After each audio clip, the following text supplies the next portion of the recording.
Hey everyone, welcome back to the channel. In today's video, I'm going to show you how to use GPT 5.3 and how it compares to the Anthropic's Opus 4.6 so that you can understand their strengths and how to compete in the AI space in 2026. So if you are using AI for the content, productivity or business, this guide will help you make the smarter choices. So first of all, let's just understand accessing GPT 5.3. So first of all, you need to make sure that you have access to the GPT 5.3 through the reputable platforms that supports it. So you will get it on chatgpt.com, but you will have to subscribe for their pro plan. So whether you are using it via the API or directly in the chat app, the core idea is the same. Feed it the prompts and get the powerful contextual responses. So you can start by creating the clear and the specific prompts. GPT 5.3 excels when you provide the detailed instructions to it. For example, instead of saying write an article about AI, you can just simply write this type of prompt, which I'm about to show you here.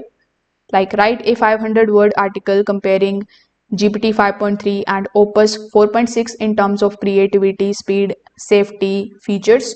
So when you hit enter, it is going to generate the comparison for you right away. So this helps the model focus and generate better output.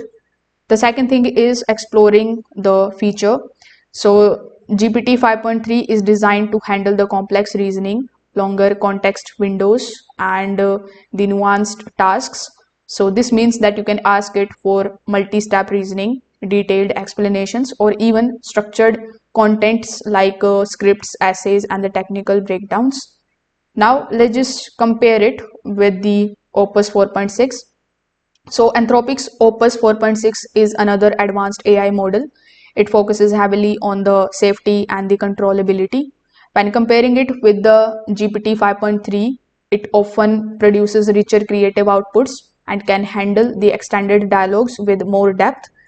So if we talk about the safety, so Opus 4.6 has strong safety guardrails designed to reduce the harmful outputs.